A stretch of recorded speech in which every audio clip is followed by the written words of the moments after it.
Hey guys, welcome to Why I Love Cinema. Today we're going to talk Hot Rod, a very, very forgotten comedy film from the late 2000s. But first, all right, let's get started.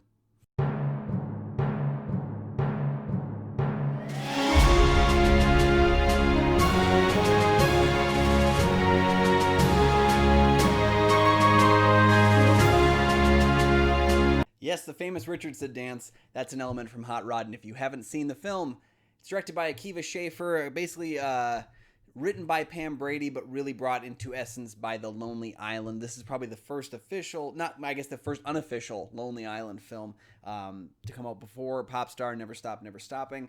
Stars Andy Samberg as Rod Kimball, a guy who basically does stunts for his passion. His passion is doing ridiculous, crazy stunts and getting injured in the process. His father was a stuntman who died in a horrible accident, and he basically wants to honor his father's memory. His friend group includes his half-brother Kevin, played by Jorma Taccone, his friend Dave, played by Bill Hader, another friend Rico, played by Danny McBride, and I guess the newcomer to his crew, Denise, played by Isla Fisher. Basically, Rod is a man-child. He's never going to grow up and do something with his life until he discovers that his mother's new husband, Frank, played by Ian McShane, basically needs a heart transplant. And they can't afford to do it, so Rod decides to make that money with the biggest stunt he's ever pulled. So I won't get into all the details of it because I think this film, one of the film's best elements is the fact that if you go in, the blinder you go in, the more the comedy stands out. It's an absurdist film. I would liken it to, not as incredible as, Monty Python's The Holy Grail, but like where the jokes just kind of come out of nowhere and hit you right in the face. That kind of surprise comedy, which I think The Lonely Island has been very well known for. Some of their music devolves into complete absurdity, and I think this film is no different. So we're going to talk about the reasons why I love this, I think, forgotten and underseen and underloved comedy film from 2007 today on Why I Love Cinema. Just to kind of break down again the criterion, the series is about me picking films that either failed at the box office, got Razzies, or low Rotten Tomatoes scores, and telling you why I think they deserve to be in the conversation. And this is another film where, like, again, comedy is completely subjective. You may watch this film and think it's absolutely awful. But I think because it has such a low Rotten Tomatoes score of 39%, because the film bombed at the box office, it made $14.3 million on a $25 million budget. Because of all those elements, you may be surprised by how much fun the movie actually is. And we're going to cover the reasons why and then give you some fun trivia before we all finish off here for the day. So let's just get started. Let's talk about Hot Rod. And reason number one why I love this film, The Lonely Island's absurdist comedy. If you're not a fan of The Lonely Island, I can totally see you not enjoying the comedy in the film. But I also don't think it's like just their kind of comedy. I do think that the absurdist comedy that's utilized here, again, comes out of nowhere. Some of it's repetition-based. Some of it's just awkward and weird, and some of the comedy just I've never seen it as successful in such a weird way as the comedy in this film works. There's so many in-jokes and elements to it that I think if you find a niche of people that enjoy this film with you, it's one that I think I remember seeing it in the theater back when it came out. We drove an hour to go see this movie, myself and a bunch of my high school friends. And I think this was the trip where I almost killed everyone. I might have almost gotten us hit by a car on the way there. Yeah. We drove an hour to get to see this film, and I remember the whole way back we just could not stop talking about all the many jokes. And again, like, I'm not even sure why some of this stuff is funny, but it just worked for me really well. That particular time in my youth, I think it just kind of spoke to me in a way that a lot of other comedies had not tried. It's a very juvenile comedy. But it's also never feels to me like juvenile in an offensive way. See, because sometimes juvenile comedy can be a little offensive. It's and it kind of you look back on films like Animal House, you look at films like American Pie, those kinds of juvenile comedies. They kind of reach into a level of sex comedy and then offensiveness. And again, like, whatever your thoughts are on those films, this one kind of takes its childish and juvenile comedy in a direction of, kind of physicality, but then also kind of the weird things that people do with their friends. So that's reason number one why I love Hot Rod, the Lonely Island's absurdist comedy. And reason number two why I love Hot Rod is I think it has a surprising amount of heart and sincerity with Rod. Sincerity, and that's a line I got from Roger Ebert. Actually, I read a really great thing about him where he talked about, he actually gave the film a positive review and said Rod Kimball has a very sincere quality to him. We empathize with him. We want him to succeed, even though he's a complete idiot. He's a bumbling fool and really dumb. And again, like, there's so many different ways that he can choose to make this $50,000 that they need for Frank's heart transplant, but he chooses to do it with death-defying stunts, and he never really is successful with any of these stunts. Like, I don't know why he keeps trying it, but it's just what drives him. And we kind of talked about this last week with Speed Racer as well, about the film, the things that drive us. And this kind of takes it to a point of, like, he's driven by this need to be a stuntman, even though he's not a very good stuntman. In Speed Racer's case, he was a good race car driver. Like, his passion fueled him. This is a passion that very foolishly Rod continues to do, even though he's not very good at it. But it is something he cares deeply about. And in that way, I would even liken it to Florence Foster Jenkins, the Meryl Streep film about the terrible singer who wants to be famous, even though she's not a very good singer. Her passion drives her, and in this film, Rod's passion drives him as well. But then also the way that he rises to the challenge to save a man that he routinely says he hates and he wants to beat up and he wants to kill. He says many times he wants to be the guy who kills Frank, and that's why he wants to save him. And I think, again, like, the dialogue in the film around like searching for acceptance is really strong. And I also think that the way, again, completely absurdist, but the way that Rod looks for approval while also struggling with the fact that, this man's not his father, but he's the father figure. And he's a man outside of his own family. His mother's remarried. She has a new name now. His half-brother has a different name. And he doesn't connect in that way. And so he's looking for that approval, but he's also looking for his place in all of it. It's again, like, something that's not going to come through on the first viewing, because, again, very dumb comedy, but very, very, I think, well done parallels with what it could be. The satire is really strong in that. All right, so that's number two reason why I love Hot Rod, the surprising amount of heart and sincerity within Rod. Reason number three why I love Hot Rod, Sissy Spacek and Ian McShane lending gravitas to a really dumb comedy. And again, it's great when you have a comedy where everyone's funny, but it doesn't always work when everyone's funny. This is a film where, I'll admit it, Isla Fisher doesn't really work as a character because, again, it doesn't really make sense why someone who's got her life together would want to hang out with this group of people who don't. And it's never really established that Rod is trying to better himself. He doesn't really have any interest in bettering himself. And Isla Fisher doesn't really, I don't find her a compelling straight man character. But Sissy Spacek, who plays Mother Marie, and Ian McShane, who plays stepfather Frank, they both play the straight man role very well, and they still get time to do comedy, and I think that's what's great about it. Is I would compare them to, like, Leslie Nielsen in Airplane, where they both are in a serious film, a drama. They're acting in a drama, even though their dialogue that's written for them and the surrounding characters are all in a comedy.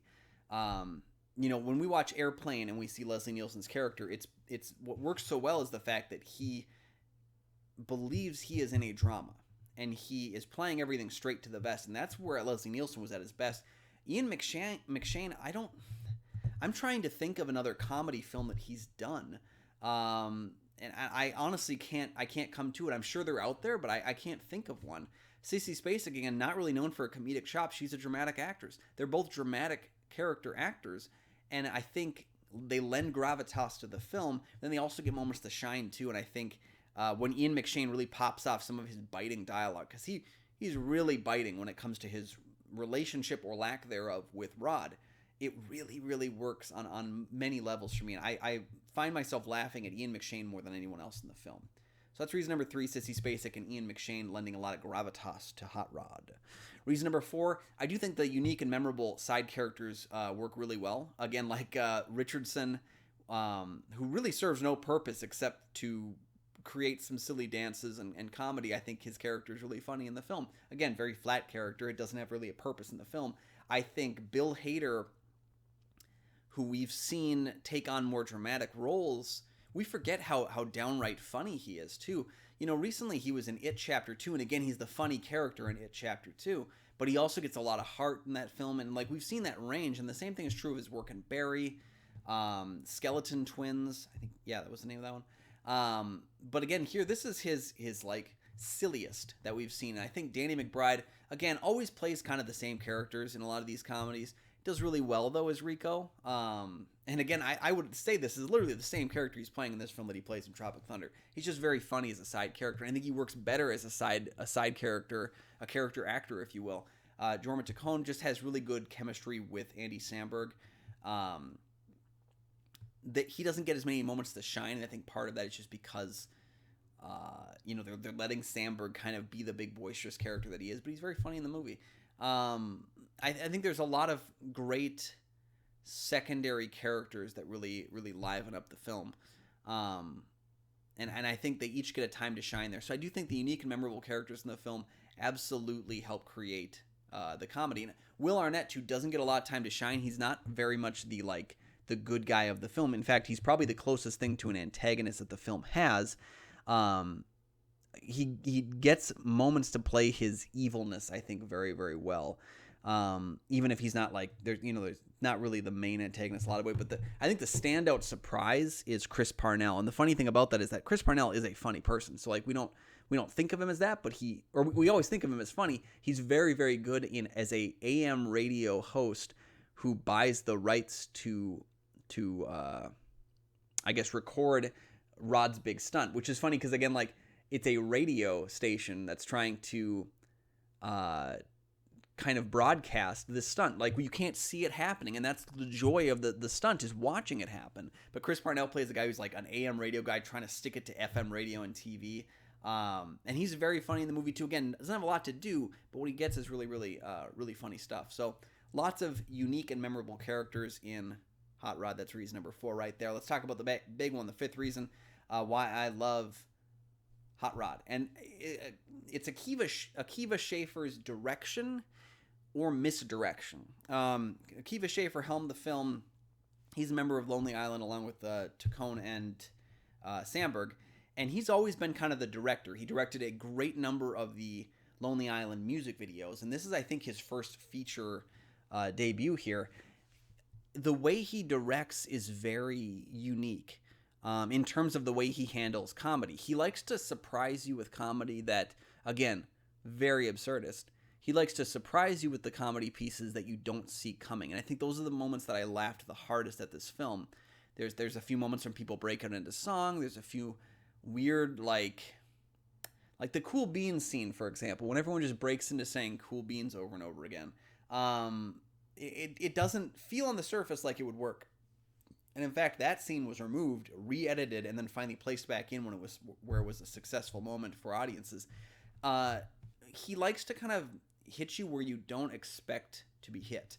There are very few moments in this film that I expected to happen. And it does happen. The film is, people compared it to, I think, was it Dirty Work? But this film, again, the shell of this movie. You know how this movie will play out beginning, middle, and end, I feel. But it's where he surprises you with the comedy that really works well for me. So that's reason number 5 right there. Akiva Schaffer's really unique way of directing or misdirecting a film's comedy. Those are the 5 reasons. We'll count them down again. Number 1, The Lonely Island's absurdist comedy. Number 2, the surprising amount of heart and sincerity within Rod. Number 3, Sissy Spacek and Ian McShane lending gravitas to Hot Rod. Number 4, the unique and memorable side characters. And number 5, Akiva Schaffer's misdirection. Those are the 5 reasons why I love Hot Rod. And you may find a few more that you love as well. But you know what? Now it's time for us to get into 60 seconds of trivia facts about Hot Rod. So let's get ready in 3, 2, 1. All right, the first thing. The Lonely Island actually did an uncredited rewrite of the entire script, which was written by Pam Brady, who had worked on South Park and South Park the movie. That's it. There really isn't any other trivia, so we're just gonna do that one piece. They didn't. Okay. Anywho, guys, that's it for the episode. If you enjoyed this episode, please go ahead and give us a like. That's how you can, help support the show. Drop a comment. What are your thoughts on Hot Rod? Am I completely crazy? Is the movie just not that good? Let me know in the comment section below. Or if you haven't seen it before, go check it out. Come back. Tell me your thoughts on it as well. If you enjoyed the film, help defend me on this, man. Let me know what you think about the movie. I'm interested in hearing more about it. If you want to get more content from the Kyle and Nick on Film YouTube channel, go ahead and click that subscribe button over there, and you can check out a whole bunch more of our videos. And the main show, Kyle and Nick on Film, is returning very, very soon. We can't wait to share some more of these fun movie picks with you guys. If you have any thoughts on a film that you'd like to be talked about on Kyle and Nick on Film, please consider joining the Patreon. You can check the link out down in the bottom here. It's patreon.com/KyleNickOnFilm. Go ahead and let us know your thoughts on that. You can join the Patreon for as low as $1 a month and help support this independent content creation. And hey, we'll even get you involved when we pick some of our movie choices. We do one every single week, so you got 52 every year coming your way. So there you guys have it. Check out that. If you can't support it, though, you can always share this video on your social media. I know you got social media. Stop lying to me.